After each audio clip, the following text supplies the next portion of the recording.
ಅದೇ ತಾನೇ ಚರ್ಚೆ ಬಂದಿದೆ.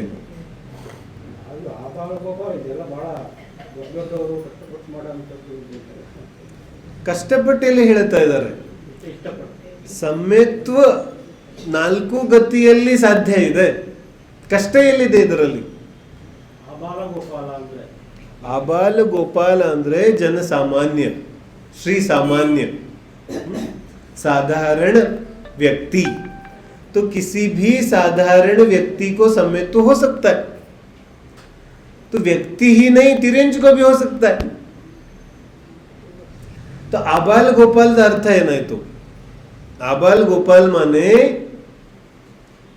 आबाल, आ माने होता है अलिंदा, इंदा है ना. ಬಾಲ ಅಂದ್ರೆ ಬಾಲಕ. तो ಬಾಲಕನ ಹಿಂದ ಹಿಡಿದು ಗೋಪಾಲನವರೆಗೆ ಎಲ್ಲರಿಗೂ ಸಮ್ಯಕ್ತ್ವ ಆಗುತ್ತೆ. ಮಾನಕ್ಯ 8 ವರ್ಷದಿಂದ ಹಿಡ್ಕೊಂಡು ಮುಂದೆ ಎಲ್ಲರಿಗೂ ಸಮ್ಯಕ್ತ್ವದ ಅರ್ಹತೆ ಇದೆ. ಈ ಆಬಾಲ್ ಗೋಪಾಲ್ तो ಅರ್ಹತೆ ಇದೆ. ಸಿಗತ್ತೋ ಇಲ್ವೋ ಅದು ಆಜೀವಕ್ಕೆ ಬಿಟ್ಟಿರ್ತಾನೆ. तो ಈಗ ಅರ್ಹತೆ ಅಂದ್ರೆ ಏನು? ಒಂದು 100 ಶಾಸ್ತ್ರ ಓದಿದ ಮೇಲೆ ಸಮ್ಯಕ್ತ್ವ ಆಗುತ್ತೆ? नहीं, ऐसा तो नहीं. अच्छा, ಯಾವ ಗ್ರಂಥ ಓದಿದ್ರೆ ಸಮ್ಯಕ್ತ್ವ ಆಗುತ್ತೆ? बोलो, कौन सा ग्रंथ पढ़े कि सम्यक्त हो? अच्छा, ग्रंथ पढ़े भी नहीं सम्यक्त हो जाएगा कि नहीं? ऐसा नहीं कह रहे. ಸಮ್ಯಕ್ತ್ವದ ಯಾವ ನಂಟಿದೆ ಅದು ಜೀವಿಯ ಮಾನ್ಯತೆಯ ಜೊತೆಗಿದೆ. ಶಿವಭೂತಿ ಮುನಿ ಕಥೆ ಏನಕ್ಕೆ ಹೇಳಿದ್ರು ನಮಗೆ? ಯಾಕಂದ್ರೆ ಶಿವಭೂತಿ ಮುನಿಗೆ ಜ್ಞಾನ ಆಗ್ಲಿಲ್ಲ, ಆದ್ರೆ ಮಾನ್ಯತೆ ಬದಲಾಗೋಯ್ತು. मान्यता तो बदल गई ना कि पर द्रव्यते भिन्न. बोलो, कुछ लोग कहते हैं कि ಬಾಳೆಹಣ್ಣು ತಿನ್ನಕ್ ಬರುತ್ತೆ ನಿಂಗೆ, कि हाँ ಬರುತ್ತೆ. तो ದೇಹ ಶರೀರ ಭಿನ್ನ ಅಂತ ತಿಳಿಯಕ್ಕಾಗೋದಿಲ್ಲ. ಬಾಳೆಹಣ್ಣು ಹಂಗೆ ತಿನ್ಬಿಡ್ತೀವೇನೋ ಸಿಪ್ಪೆ ಸಮೇತ. तो ವಾಸ್ತವಿಕವಾಗಿ ಜಾಸ್ತಿ ಜ್ಞಾನ ಬೇಕಾಗಿಲ್ಲ, ಆದ್ರೆ ಏನ್ ಬೇಕಾಗಿದೆ? ಪ್ರಾಮಾಣಿಕತೆ. ಪ್ರಾಮಾಣಿಕತಾ ही तो नहीं है ना. ಸಮ್ಯಕ್ತ್ವಕ್ಕೆ ಬೇಕಾಗಿರುವ ಮೊದಲ ಗುಣ ಪ್ರಾಮಾಣಿಕತೆ. ಜ್ಞಾನ ಅಲ್ಲ, ತುಂಬಾ ಜಾಸ್ತಿ ಜ್ಞಾನ ಅಲ್ಲ. ನನ್ನ ಜೀವನ ಹೇಗೆ ನಡೀತಾ ಇದೆ, ನನ್ನಲ್ಲಿ ಯಾವ ರೀತಿಯಾದ ರಾಗದ್ವೇಷಗಳಿದೆ, ಪರದ್ರವ್ಯದಲ್ಲಿ ನನಗೆ ಎಷ್ಟು ಏಕತ್ವ ಮಮತ್ವ ಬುದ್ಧಿ ಇದೆ, ನನ್ನ ದೇಹವನ್ನ ಕಂಡ್ರೆ ನನಗೆ ಎಷ್ಟು ಏಕತ್ವ ಭಾವ ಇದೆ, ಇದನ್ನ ಪ್ರಾಮಾಣಿಕವಾಗಿ ನಾವು ಯಾವತ್ತು ನೋಡ್ತೀವಿ? हम तो अपनी दुनिया में रहते, कभी देखा ही नहीं अपने आप को कि अपना भाव, अपनी मान्यता ಏನ್ ಹೇಳುತ್ತೆ ವಿಚಾರ ಮಾಡಿದೀವಿ ಯಾವತ್ತಾದ್ರೂ? ಒಂದು ಕ್ಷಣಕ್ಕೂ ಕೂಡ ನನ್ನ ದೇಹದಿಂದ ರಹಿತ ಅನುಭವ ಹೋಗ್ಲಿ, ವಿಚಾರ ಕೂಡ ಬರೋದಿಲ್ಲ. इतना देहाश्रित, चाहे पूजन करो, भक्ति करो, स्वाध्याय करो, ये भूलता ही नहीं. ಅರ್ಥ ಆಗ್ತಿದೆ? तो ಇದಕ್ಕೆ ಜ್ಞಾನ ಜಾಸ್ತಿ ಬೇಕಾಗಿದೆಯೋ ಅಥವಾ ಪ್ರಾಮಾಣಿಕತೆ ಬೇಕಾಗಿದೆಯೋ? पहले मानना पड़ेगा धैर्य से. ತುಂಬಾ ಧೈರ್ಯದಿಂದ ಸ್ವೀಕಾರ ಮಾಡಬೇಕಾಗುತ್ತೆ. ಏನಂತ? कि ಹೌದು ನನ್ನಲ್ಲಿ ಅಜ್ಞಾನ ಇದೆ, कि ಹೌದು ನನ್ನಲ್ಲಿ ಈ ಮಟ್ಟಕ್ಕೆ ರಾಗದ್ವೇಷಗಳಿದೆ. ಇದನ್ನ ಸ್ವೀಕಾರ ಎಂದೂ ಮಾಡಿಲ್ಲ ನಾವು. बोलो, किसी को पता चले कि मुझे कैंसर हुआ है तो घर में बैठा रहेगा? बोलो, ಮನೇಲಿ ಕೂತ್ಕೋತಾನೆ? ಮೊದಲು ಓಡ್ ಹೋಗುತ್ತಾನೆ? ನೈ. तो ಯಾರಿಗೆ ಗೊತ್ತಾಗಿದೆ ನನ್ನಲ್ಲಿ ಇಷ್ಟರ ಮಟ್ಟಿಗೆ ರಾಗದ್ವೇಷಗಳಿದೆ, ನನ್ನ ದೇಹದಲ್ಲಿ ಇಷ್ಟು ಏಕತ್ವ ಬುದ್ಧಿ ಇದೆ ಅಂತ, ಅವನು ಉಪಚಾರ ಮಾಡೋದಿಲ್ಲ. ಉಪಚಾರ ತನ್ನಿಂದ ತಾನೇ ಮಾಡ್ತಾನೆ. तो ಜಿನ್ವಾಣಿಯಲ್ಲಿ ಏನು ಹೇಳಿದಾರಲ್ಲ, ಸಮ್ಯಕ್ತ್ವ ಎಲ್ಲರಿಗೂ ಆಗುತ್ತೆ ಅಂತ, ಖಂಡಿತವಾಗಿಯೂ ಎಲ್ಲರಿಗೂ ಆಗುತ್ತೆ. ಅದರಲ್ಲಿ ಜಾತಿ ಭೇದನೂ ಇಲ್ಲ, ಜೈನರಿಗೆ ಮಾತ್ರ ಆಗುತ್ತೆ ಐಸಾ ಭಿ ನಹೀ. ಯಾರಿಗಾದ್ರೂ ಆಗ್ಬೋದು. ಅಚ್ಚ, ಮನುಷ್ಯರಲ್ಲಿ ಜಾತಿ ಮಾಡ್ತೀವಿ, ಪ್ರಾಣಿಗಳಲ್ಲಿ ಯಾವ ಜಾತಿ ಬೋಲೋ? ಉನ್ಕೋ ತೋ ಸಮ್ಯಕ್ತ ಹೋತಾ ಹೈ ನಾ. ಸಿಂಹ ಪರ್ಯಾಯಕ್ಕೆ ಸಮ್ಯಕ್ತವಾಗಿತ್ತು, ಅದು ಯಾವ ಜಾತಿ? ಜೈನ ದಿಗಂಬರು ಶ್ವೇತಾಂಬರು ಸಿಂಹ ಬೋಲೋ, ಸಮ್ಯಕ್ತ ತೋ ಹುವಾ ಥಾ ನಾ. ಯಾವ ಭೇದನೂ ಇಲ್ಲ, ಯಾರಿಗಾದ್ರೂ ಆಗ್ಬೋದು. ಯಾರಲ್ಲಿ ಪ್ರಾಮಾಣಿಕತೆ ಇದೆ ಅವನಿಗಾಗುತ್ತೆ. ನಾವೇನ್ ಮಾಡ್ತಾ ಇದ್ದೀವಿ, ಒಳಗಡೆ ವಿಚಾರ ಯಾವತ್ತೂ ಹೊರಗೆ ಬಿಡೋದಿಲ್ಲ. ಜಿನ ಮಂದಿರದಲ್ಲಿ ಬಂದ್ರೂ ನಮ್ಮ ಪ್ರವೃತ್ತಿ ಹೇಗಿರುತ್ತೆ ಅಂತ ಹೇಳಿದ್ರೆ, ರಾಗ ದ್ವೇಷಗಳನ್ನು ಮುಚ್ಚಿಟ್ಟಿರ್ತೀವಿ. ಬಾಹರ್ನಿಯಾನ ರಾಗ ದ್ವೇಷ ಎಲ್ಲರಿಗೂ ಮಾಡೋದಿದೆ, ಆದ್ರೆ ಅದು ಪ್ರಕಟ ಆಗಬಾರ್ದು. ಭಾರತೀಯ ಸಮಾಜದಲ್ಲಿ ಇದು ಜಾಸ್ತಿ ಇದೆ. करना सब कुछ लेकिन छुप छुप के, सब कुछ करना ಆದ್ರೆ ಯಾರಿಗೂ ಕಾಣಿಸ್ಬಾರ್ದು. ಸಮ್ಯಕ್ತದ ಪ್ರಾರಂಭ ಇಲ್ಲಿಂದ ಆಗುತ್ತೆ, ಪ್ರಾಮಾಣಿಕ ಹೋಗೋದು. ಇಲ್ಲಿಂದ ಏನಾಗುತ್ತೆ, ಜ್ಞಾನದ ಉತ್ಪತ್ತಿ ಆಗ್ಲಿಕ್ಕೆ ಪ್ರಾರಂಭ ಆಗುತ್ತೆ. ಜ್ಞಾನ ಅಂದ್ರೆ ಏನು? ಜ್ಞಾನ ಅಂದ್ರೆ ಮೆಮರಿ ಅಲ್ಲ. ಇಲ್ಲೇ ಸಮಸ್ಯೆ ಬರೋದು ನಮಗೆ. ನಮ್ಮೆಲ್ಲರಿಗೂ ಸಮಸ್ಯೆ ಎಲ್ಲಿ ಬರ್ತಾ ಇದೆ? ಜ್ಞಾನ ಅಂದ್ರೆ ಏನ್ ತಿಳ್ಕೊಂಡ್ಬಿಟ್ಟಿದೀವಿ? ಮೆಮರಿ. ಮೆಮರಿ ಅಂದ್ರೆ ಸ್ಟೋರೇಜ್. ಯಾರಿಗೆ ಎಷ್ಟು ಜ್ಞಾನ ಇದೆ ಹೆಂಗ್ ಗುರುತಿಸೋದು? ಯಾರ ಸ್ಟೋರೇಜ್ ಎಷ್ಟು ಜಾಸ್ತಿ ಇದೆ. किसको कितना याद आता है उसको उतना ज्यादा ज्ञान है, ऐसे ही तो बोलते हैं. ये बहुत गलत परिभाषा है. ಸ್ಟೋರೇಜ್ ಕಂಪ್ಯೂಟರ್ ಅಲ್ಲೂ ಇರುತ್ತೆ. ಈಗ ಟಿಪಿ ಗಟ್ಟಲೆ ಬಂದಿದೆ, ಒಂದು ಸೆಕೆಂಡೇ ಪ್ರೊಸೆಸ್ ಮಾಡುತ್ತೆ. ಅದಕ್ಕೆ ಜ್ಞಾನ ಇದೆ. ಜ್ಞಾನ ಯಾವ್ದಕ್ಕಂತೀವಿ ಬೋಲು? ಜ್ಞಾನ ಮೆಮೊರಿ ಪವರ್ ಅಲ್ಲ, ಸ್ಟೋರೇಜ್ ಪವರ್ಗೆ ಜ್ಞಾನ ಅಂತ ಕರೆಯೋದಿಲ್ಲ. ಅದಕ್ಕೆ ಎರಡು ಭೇದ ಮಾಡಿದ್ರು, ಒಂದು ವಿದ್ಯಾ, ಒಂದು ಅವಿದ್ಯಾ. ದೋ ಭೇದ ಕಿಯಾ. ವಿದ್ಯಾ ಅಂದ್ರೆ ಏನು?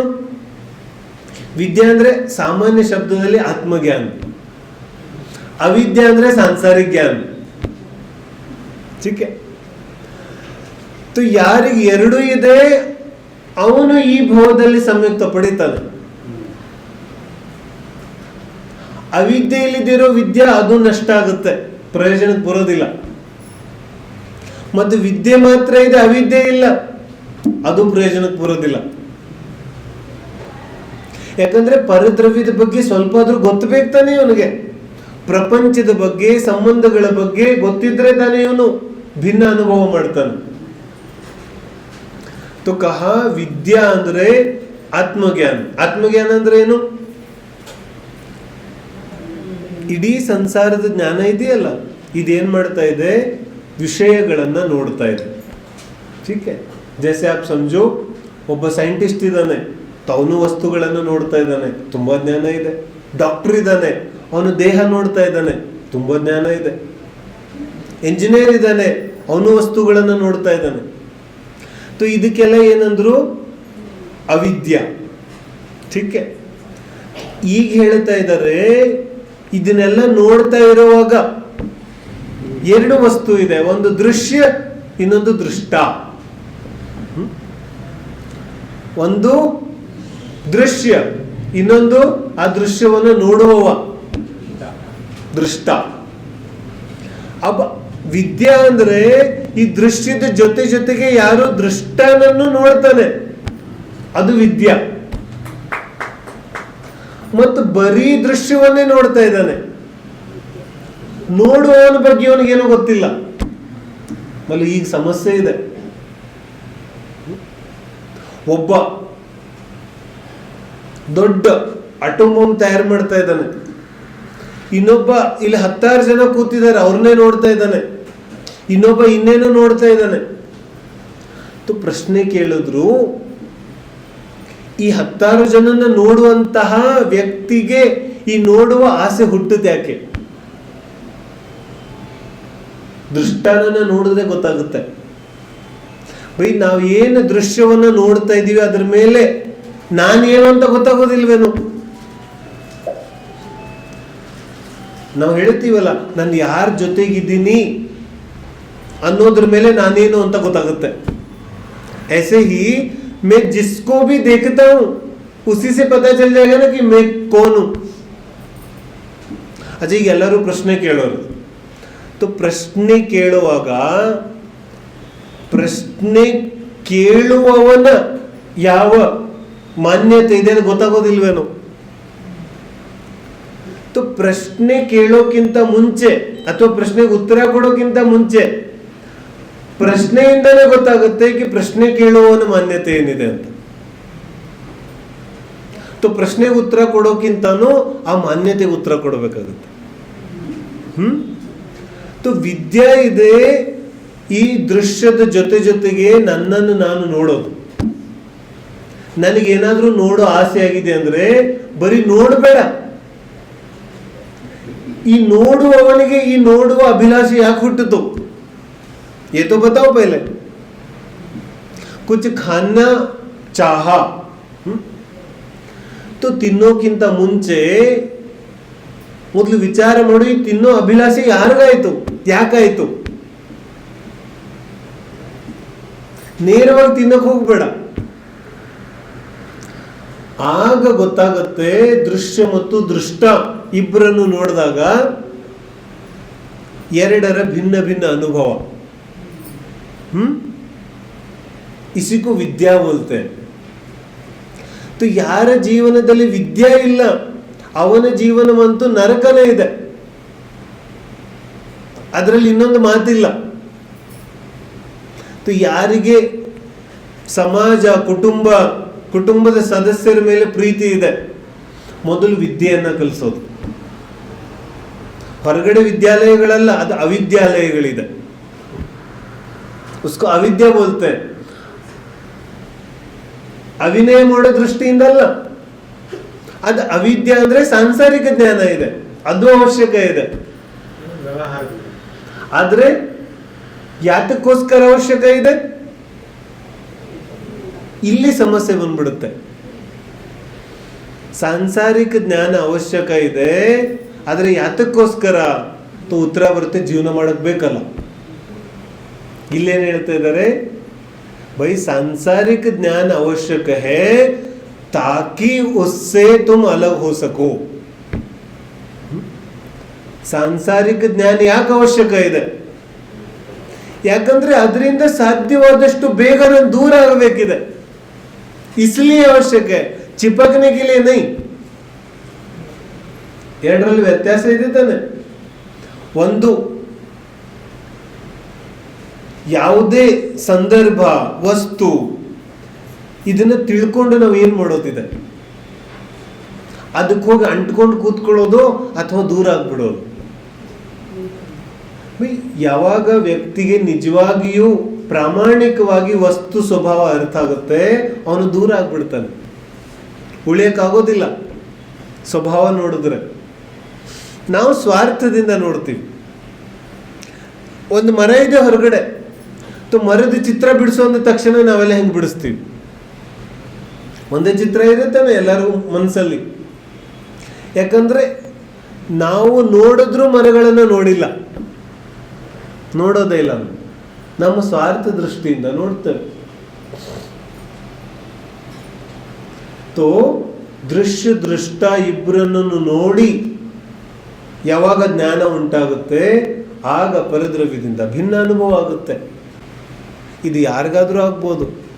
ಇದಕ್ಕೆ ಯಾವ ಜ್ಞಾನದ ಅವಶ್ಯಕತೆ ಇದೆ? ಕಂಪ್ಲೇಂಟ್ ಯಾರ್ಯಾರು ಮಾಡ್ತಾ ಇದ್ದೀರಿ ಎಲ್ಲರೂ ಬಿಟ್ಟು ಬಿಡೋದು. ಜಿನ್ವಾನಿ ಅರ್ಥ ಆಗೋದಿಲ್ಲ, ಧರ್ಮ ಅರ್ಥ ಆಗೋದಿಲ್ಲ, ಓದಕ್ ಬರೋದಿಲ್ಲ, ಇದೆಲ್ಲ ಕಂಪ್ಲೇಂಟ್ ಯಾವುದು ನಡೆಯೋದಿಲ್ಲ. ಆಚಾರ್ಯರು ಯಾವ ಸ್ಕೂಲ್ಗೆ ಹೋಗಿದ್ರು? ಅವ್ರು ಯಾವ ಸ್ಕೂಲ್ಗೆ ಹೋಗಿರ್ಲಿಲ್ಲ. ಗ್ರಂಥಗಳನ್ನ ಬರೆದ್ರಲ್ಲ. ನಮಗೆ ಅರ್ಥ ಮಾಡ್ಕೊಳ್ಳೋದು ಯಾವ ದೊಡ್ಡ ವಿಷಯ ಇದೆ? ಕೊಯ್ ಬಡ ಕಾಮ್ ನಹೀ ಹೈ ನಾ. ಧರ್ಮ ಮಾಡಲಿಕ್ಕೆ ಪ್ರಾಮಾಣಿಕತೆ, ರಾಗದ್ವೇಷಗಳನ್ನು ಸ್ವೀಕಾರ ಮಾಡುವಂತಹ ಮನೋಭಾವ ಸಿಕ್ಕರೆ ಅದು ದೂರ ಆಗುತ್ತೆ.